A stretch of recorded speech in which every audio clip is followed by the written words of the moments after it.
नमस्कार। जुलाई मासिक राशिफल कार्यक्रम में आप सबका स्वागत है। राशियों के क्रम में आज हम अंतिम राशि मीन राशि के लिए जुलाई का महीना कैसा रहने वाला उसकी संपूर्ण जानकारी की बात करेंगे।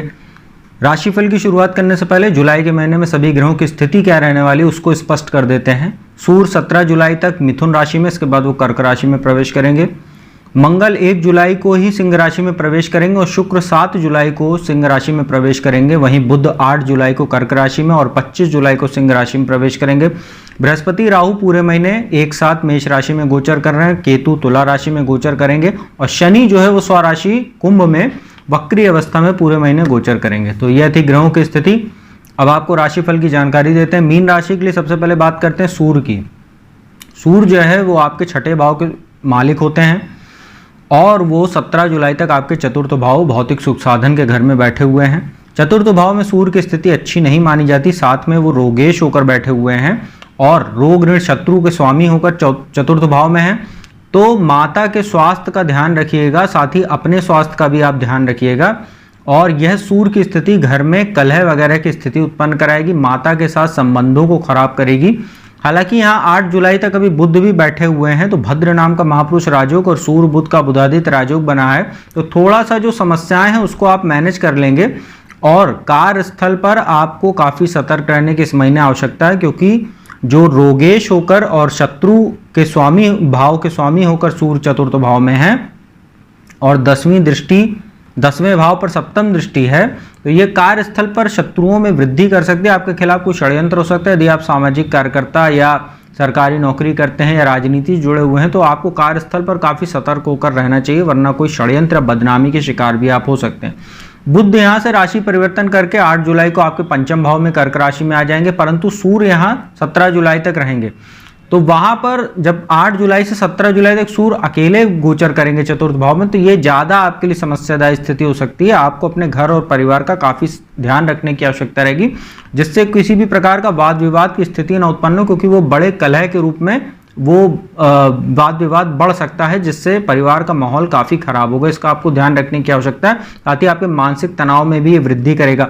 और भूमि भवन वाहन में निवेश करने से पहले अच्छे से सतर्क होकर और सोच विचार कर ही निवेश कीजिएगा, क्योंकि रोगेश होकर चतुर्थ भाव में आपका कोई धन वगैरह डूब सकता है, साथ ही कर्ज वगैरह भी आपको बेवजह लेने की स्थिति उत्पन्न हो सकती है। इसका आप ध्यान रखिएगा। इसके बाद सूर्य जो है 17 जुलाई को पंचम भाव में आ जाएंगे। यहाँ बुध 25 जुलाई तक रहेंगे।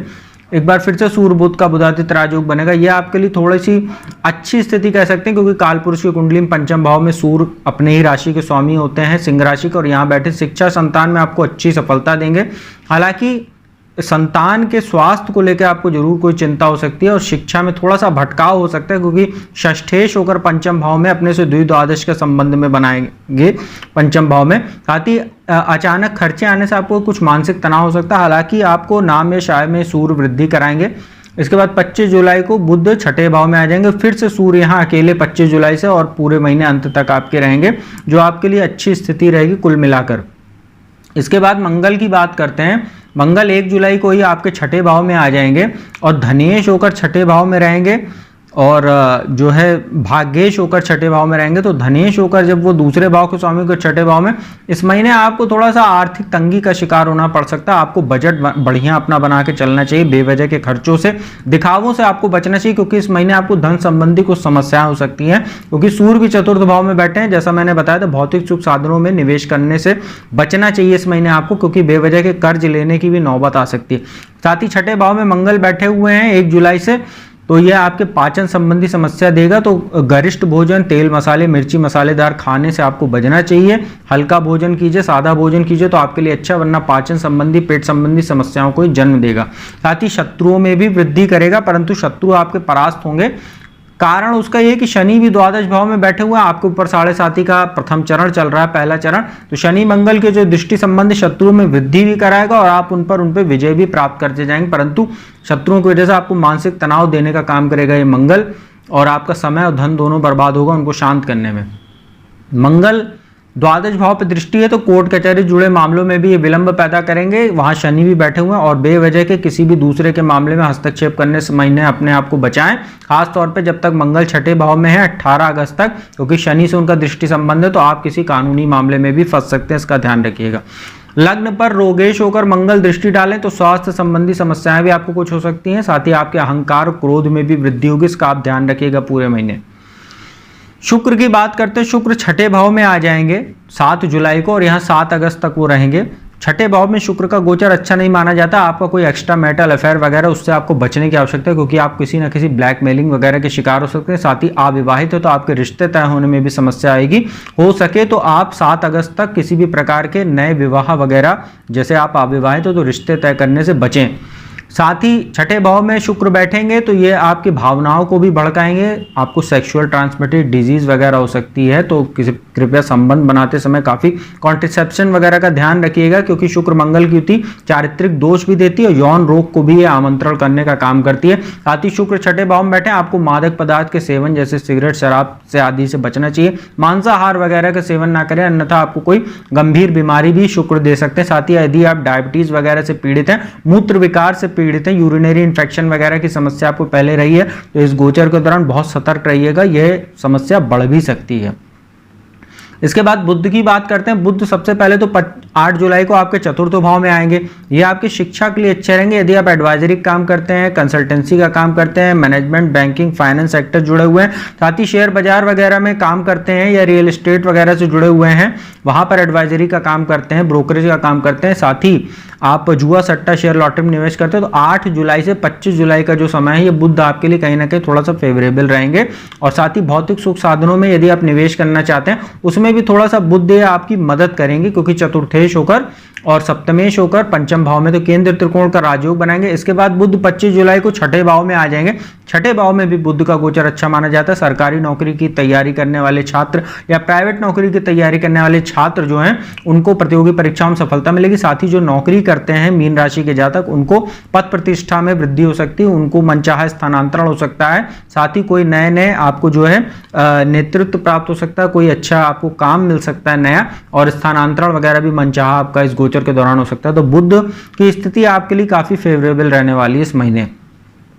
इसके बाद शनि की बात करते हैं। शनि पूरे महीने वक्री अवस्था में द्वादश भाव में गोचर कर रहे हैं। आपके ऊपर 7.5 का पहला चरण चल रहा है। आपको ध्यान रखना चाहिए और सतर्क रहना चाहिए, बेवजह की यात्राओं से आपको बचना चाहिए। साथ ही आपको वाणी दोष की जबरदस्त समस्या रहेगी इस पूरे महीने, क्योंकि बृहस्पति राहु की युति आपके दूसरे भाव वाणी स्थान पर, और शनि द्वादश में बैठ के तीसरी दृष्टि जो उनकी नीच दृष्टि मेष राशि पर पड़ती है, दूसरे भाव पर दृष्टि डाल रहे हैं, तो ये वाणी दोष की समस्या दे रहे, बनते काम कोई बिगाड़ेगा।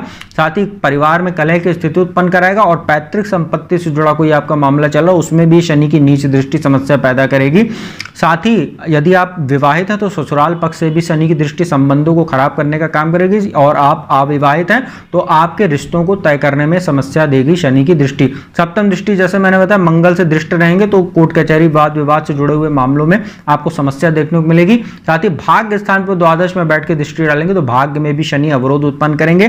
3 दिन का काम 13 दिन में कराएंगे। पिता के स्वास्थ्य का और पिता के साथ संबंधों को दोनों को खराब करने का बृहस्पति माफ कीजिएगा शनि द्वादश में बैठ के काम करेंगे दृष्टि डालकर। इसके बाद बृहस्पति राहु की बात करते हैं। दूसरे भाव में बैठे हैं। बृहस्पति तो दूसरे भाव में काफी अच्छा फल देते, परंतु राहु बैठ के दूषित कर रहे हैं बृहस्पति को, तो वाणी दोष की जैसा मैंने बताया समस्या आपको रहेगी। छठे भाव पर दृष्टि रहेगी तो रोग ऋण शत्रुओं में भी वृद्धि होगी, क्योंकि बृहस्पति की जो दृष्टि पड़ रही है अमृत दृष्टि, राहु की भी दृष्टि 30 अक्टूबर तक अभी साथ में है। हालांकि चांडाल दोष अब समाप्त हो चुका है, क्योंकि 21 जून को बृहस्पति जो है वो राहु के अश्विनी नक्षत्र से निकलकर शुक्र के भरणी नक्षत्र में जा चुके हैं, और राहु जो है वो उल्टे चलते हुए मीन राशि की ओर जा रहे हैं। बृहस्पति अब आगे चलते हुए आगे चल रहे हैं डिग्री वाइज। तो बृहस्पति राहु का चांडाल दोष तो खत्म हो चुका है, परंतु राहु की दृष्टि वहां पड़ेगी जहां बृहस्पति की भी दृष्टि। तो छठे भाव पर दृष्टि पड़ेगी, रोग ऋण शत्रुओं में वृद्धि करेगी। अष्टम भाव में केतु भी बैठे हैं, वहां पर दृष्टि पड़ने से दुर्घटनाओं के योग बनेगी। साथ ही आपका पाचन प्रभावित करेगी और अनर्गल खर्चे और आपको अज्ञात भय का शिकार होना पड़ सकता है राहु की दृष्टि की वजह से। साथ ही दशम भाव पर दृष्टि पड़ेगी तो कार्यस्थल पर भी कुछ समस्या ये राहु और बृहस्पति की दृष्टि आपको कराएगी। कहीं ना कहीं आपको जो है बॉस या कलीग्स के साथ मतभेद हो सकता है, उच्चाधिकारियों से आपके मतभेद हो सकते हैं, और बेवजह के कार्यभार बढ़ने से आपका स्वास्थ्य प्रभावित कराएगा ये राहु। तो मित्रों, ये जो स्थिति आपके लिए बन रही है मीन राशि वालों के लिए, शनि की जो पहला चरण आपके लिए चल रहा है, प्रथम चरण, ये कुछ समस्याओं को जन्म दे रहा है। साथ ही मंगल की जो छठे भाव में दृष्टि, ये रोग ऋण शत्रुओं में वृद्धि कर रही है। साथ ही बृहस्पति राहु का दूसरे भाव में गोचर करना, ये आपको वाणी दोष की समस्या दे रहा है, उस पर भी शनि की नीच दृष्टि पड़ना, और अष्टम में केतु का बैठना, ये आपके लिए दुर्घटनाओं को आमंत्रित कर रहा है। बेवजह की यात्राओं और अनचाहा स्थानांतरण करने से आपको बचना चाहिए। साथ ही अष्टम में राहु की दृष्टि और केतु का जो संबंध है, ये आपके लिए अज्ञात भय का काम कर रहा है, इसका आपको ध्यान रखना चाहिए। मानसिक तनाव को बढ़ाने वाला रहेगा। पूरे महीने आपको मीन राशि वालों को जो है भगवान श्री हरि विष्णु की पूजा उपासना करनी चाहिए, विष्णु सहस्त्र नाम का पाठ करना चाहिए। साथ ही बृहस्पतिवार को पीले वस्त्र धारण कीजिए आप, और पीले वस्तुओं का, पीली दाल, केला जैसे पीला फल या जो है दाल वगैरह, इन सब चीज़ों का आप जो है मंदिर में दान कीजिए, तो आपके लिए बहुत अच्छा रहने वाला है। जो समस्याएं हैं उससे आपको निजात मिलेगी। और सूर्योदय के बाद प्रातःकाल स्नान आदि के उपरांत सूर्य को जल भी दिया कीजिए, तो इसका आप सूर्योदय के समय तो आपके लिए बहुत अच्छा रहेगा। ओम गृहिणी सूर्याय नमः या ओम भास्कराय नमः इस मंत्र का जाप करते हुए। तो मित्रों, ये था अंतिम राशि मीन राशि का जुलाई मासिक राशिफल कार्यक्रम। उपाय मैंने बताया, जो भी समस्याएं थी उसका मैंने अच्छे से आपको विवरण दिया है। यदि वीडियो आपको अच्छी लगी तो चैनल को सब्सक्राइब कर लीजिएगा, बगल में बेल आइकन का बटन उसको प्रेस कर लीजिएगा। साथ ही जो भी जातक मुझसे कुंडली विश्लेषण कराना चाहता हो, मेरा नंबर डिस्क्रिप्शन और स्क्रीन दोनों पर उपलब्ध है, उस पर संपर्क करके आप अपॉइंटमेंट ले सकते हो। फीस जमा कराने के उपरांत घर बैठे मेरे द्वारा कुंडली विश्लेषण का लाभ प्राप्त कर सकते हैं। तो अब मैं अपने वाणी को विराम देता हूँ। जल्दी आपको किसी नए विषय के साथ नई वीडियो में मिलूंगा, तब तक के लिए ओम नमः शिवाय।